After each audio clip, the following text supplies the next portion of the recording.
If you're a real estate agent thinking about investing, or you work with investor clients, or you're going to be working with investor clients, this video is absolutely for you, because what I'm going to do is I'm going to actually break down a duplex and the spreadsheet that I put all the numbers in, and I'm going to gift it to you as a gift. This spreadsheet has literally saved me hundreds of thousands of dollars.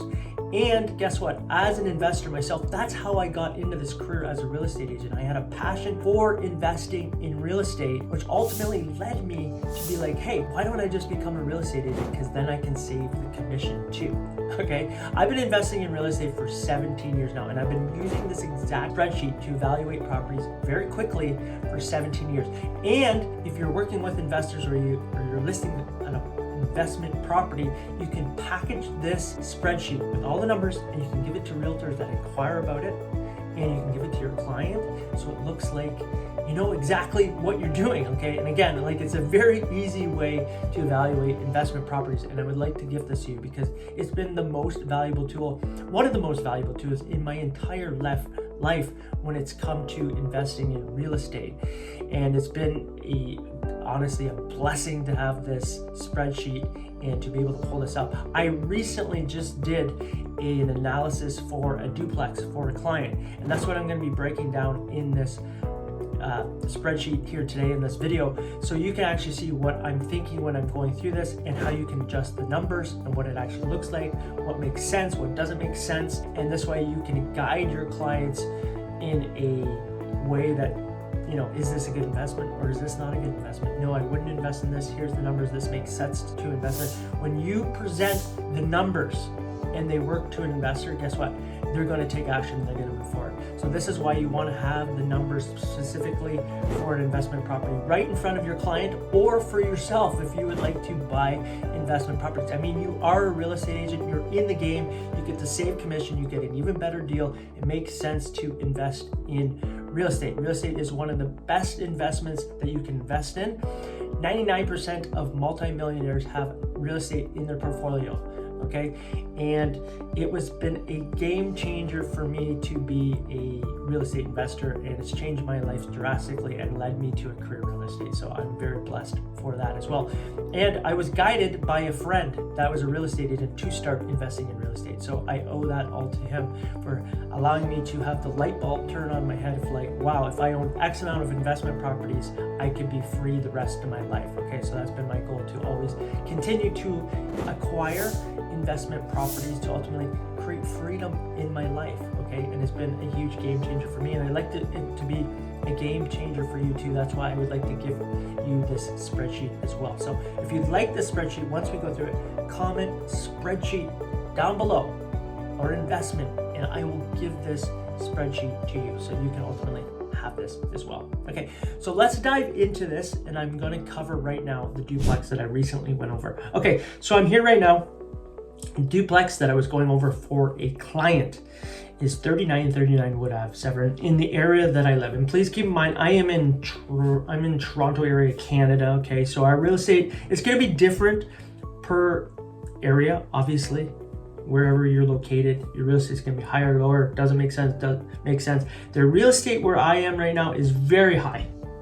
The numbers typically do not make sense anymore, and for me specifically, I've used this spreadsheet to evaluate 50 unit apartment buildings, and it happens very quickly. I can look at the numbers and be like, no, this is not a good investment. This is a good investment. And again, like, if you present this to your clients, it's very clear to take action or not clear action. And it's just a wonderful tool to have to present to them. Okay. And as an investor, guess what?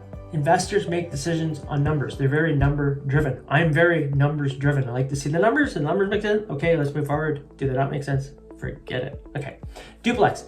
In this spreadsheet, the yellow that you see, the yellow blocks, are the ones that you can adjust, and the white ones are not. They're fixed. Okay, so depending on how much you're putting down, this property that I'm talking about was listed at $785,000, I believe. It's quite high for a duplex, I'm not gonna lie. Like, right off the hop, I'm like, the numbers probably aren't gonna make sense, because I know what the average market leases are going for too. But, you know, run the numbers anyways, present the numbers, because depending on your client, they could ultimately put more down so it makes sense for them and the investment makes sense to them. And this client specifically had a lot more money to put down, okay? She was an investor. So we're just saying, like, hypothetically, if we get it for $750,000, and this can be adjusted, okay? So this changes, this shifts, this could be 760. In this scenario, I put 750, okay? And the first mortgage is 60% loan value. Typically, as an investor, I'm trying to max it out, and here where I am located, usually you have to have 20% down, so you can do 80% loan value. In this case, and I'm gonna alter the numbers here as we go through this, so you can see how it shifts to see if it makes sense for your client too. In this case, that would mean that the mortgage would be $450,000 if it was 60% loan to value. You'd have to put 300, you can see right here, 300 down. And this is all auto calculated, the ones that are in the white blocks here. Land transfer, where I am, that's how much it would be.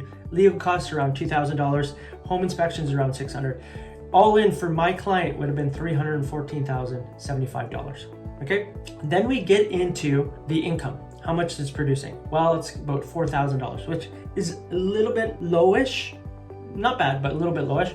That equals $48,000. You probably could, there's an increase there that could probably happen. Usually tenants that are in longer term in our area, if you can get them out, you can increase that and you can have better cash flow as an investment property, okay? Now, in this case, $48,000, and then the tenant is paying for the gas, the electricity. They're usually paying for a lot of the stuff too, depending. This was a legal duplex, so everything was separated besides the water. So you can see here, you have to evaluate that too. Is the stuff separated? You can do this for single family houses too, right? If your tenant is paying for all the utilities, then that's great, okay? So you don't have to put anything in here.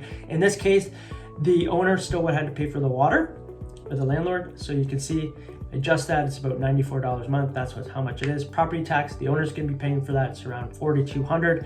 Reliance, there's no hot water tank that was owned. Insurance was around $2,800. Are you hiring a property manager? I do. I don't run my own properties. I buy them and then I hand them over, and then if there's any emergencies, I talk to the property manager, okay? She was going to do the property manager herself, and then I always put in, there was no pool or anything like that, I always put in repairs and maintenance, because that's important too, to have repairs and maintenance and be able to ultimately, you have to have a buffer in there for your repairs and maintenance. It's always important to have that buffer in there and make sure that you have enough room in there in case you have to replace a roof, in case you have to replace a hot water tank, whatever it may be. You want to have a little bit of a buffer in there. That's why you always do the 5%. So keep that in mind when you are actually evaluating this as well. And 5% is a good rule of thumb to have as a number in there. However, you got to evaluate, is the property newer? Is it older? Is there going to be more capital expenditures down the road? Okay, so you might want to have that higher as well. Okay, so here we go. So that's all your expenses. There's lawn care, snow removal, all that stuff, good stuff that you can add in there. Bookkeeping, you don't want to miss that too. That costs money too if you're not doing bookkeeping. Pest control, lawn maintenance, all that stuff, okay? That totals up your total expenses for the month, okay? Then your net operating income. You can see it auto calculates, and then less vacancy, we always do 2%. You can look in your area what that typically is. Our area is typically 2%. You can put it 2.5, 3%, whatever that is. And that gives you your net operating income. From there, you're gonna have a mortgage payment. Remember, there's $450,000 mortgage. What are the rates? You can get a 30-year AM here where I am. You can put this in, you can shift this, you can see, you can add in whatever date you want, or whatever, how many years, and you add in the interest rate. Okay, here you can get rates actually a little bit lower right now. You can get them for about, I'm gonna shift that there. That gives you a monthly cash flow, a monthly payment of $2,100 approximately. So cash flow, when you go down here, then you say, oh, cash flow is $930 a month. That's what I'm gonna be making off this duplex. Perfect. So that actually gives you your cap rate as well. You can see right here, it's almost 5%, 4.87. 5% cap rate over here is actually pretty good.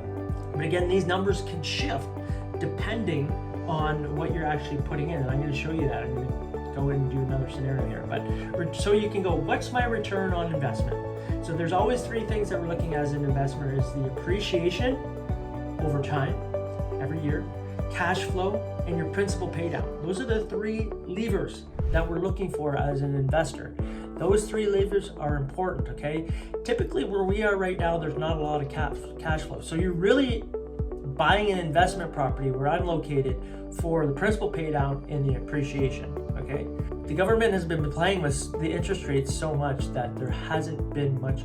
There's been appreciation and then there's been depreciation just because we went through COVID and up and down and all the sideways. But typically what we are seeing is a 3 to 5% appreciation over the year. Okay, that is typical.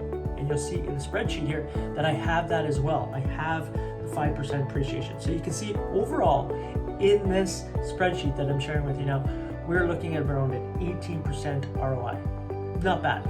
I'm typically looking for 25% or more personally. That's just kind of the metric that I'm going off of. Years ago, it used to be 30+%. But like I said, in my area, the prices have gone up so much, ridiculous amounts of money, that it just doesn't make sense anymore for the most part. Unless you're doing like value add, where you're like you're doing the BRRRR method, where BRRRR method is you're buying, you're renovating, you're renting it, and then you're refinancing it, you're getting your money out. And there's another R in there too. So there's 4 R's to that, but that's typically what that is. Okay, Okay, so you can see here in the spreadsheet, we're around 18%, not bad, okay? Now, I wanna switch the numbers here, still $1,750, okay? That means you have a mortgage for $600, you're putting down $150, your expenses total that you have to get put in is $164,000. So you know exactly, your investor knows exactly how much they have to put up for. Same income, let's just say we kinda increased it a little bit. We got people out, they were actually going to move out, we got it up a little bit. So now we're $50,000 annual to $50,400.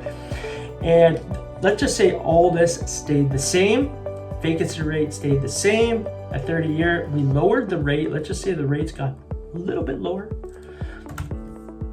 30-year, we don't have a second mortgage on that. Well, that's not bad. We're still cash flowing here. We're cash flowing almost $500 a month, okay? And our return, look at our return on investment. This is what happens when you have as little money as possible in the deal, but you're making money. You're getting the appreciation and you're getting the principal paid out. You can see exactly how much your investment goes up. Now this became a real interesting investment. If you're looking at this right now, this to me is a hell of an investment in our area specifically to find something like this, because now you only have 20% in. You have around $164,000 down. Okay, you gotta have those funds. Okay, we've increased the income. Everything has stayed the same as expenses. Expenses will go up over time, but if you're evaluating this now 2% vacancy rate, 30-year AM, the rates drop a little bit. That looks like a pretty good investment. You're looking at a 32% ROI. Where else are you going to get a 32% ROI? You tell me. That is extremely great. That means, hypothetically, if you're looking at the rule of 72, which is 72 divided by your interest rate, that is 32%. That means you'll get your money back in less than 2.5 years. 72 divided by 32, that's less than 2.5 years. Typically, if you're putting your money into, let's just say a GIC, I think they're going for like 4.5%, or something that's more conservative that most people do. That's let's just say 4% divided into 72. I don't even know what that actually works out to, but that's crazy. That's almost like you're getting your money back in like 15 or 16 years. I don't, just mind the math here. Compared to 2.5 years where you could recycle this money.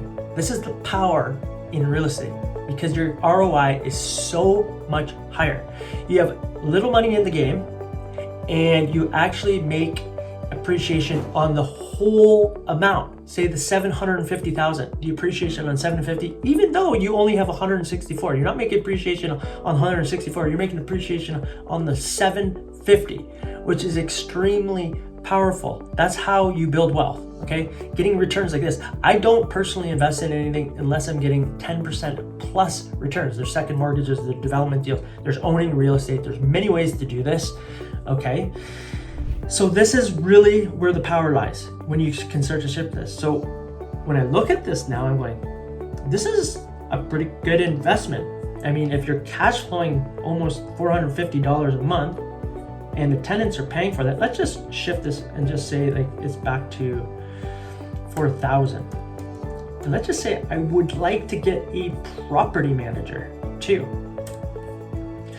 Okay. So property managers are typically 7.5% around here, some vary. Okay, so now look at this. Without me even managing the property, okay, or what we're collecting in rent, everything stays the same. We're minus $36 every month. Okay, let's just say we can find a property manager for 7%. Okay, minus $16 every month. Okay, and your return on investment is 30%. That means you get your money back in like just over 2.5 years. Okay, hypothetically. Okay, you have your money in the game here, you have your money in the real estate, but that is the power in this. This is extremely powerful, okay? And I would really like you to see the power in this and how you can build your wealth substantially. I've been doing this for 17 years now. I've owned tons of properties. And honestly, I wish I've never sold some of the properties that I did. They're far worth more than what I got for them at the time. And the best time to buy real estate is now. The second best time was 20 years ago. Or sorry, I think the best time to buy was 20 years ago. The second best time is now. Okay, so if you're sitting on the fence, you're a real estate agent, you're thinking about investing yourself, this is phenomenal. Okay, this is the way to build wealth. You make your income, you put it into an asset. Okay, you put it into something that's going to grow substantially.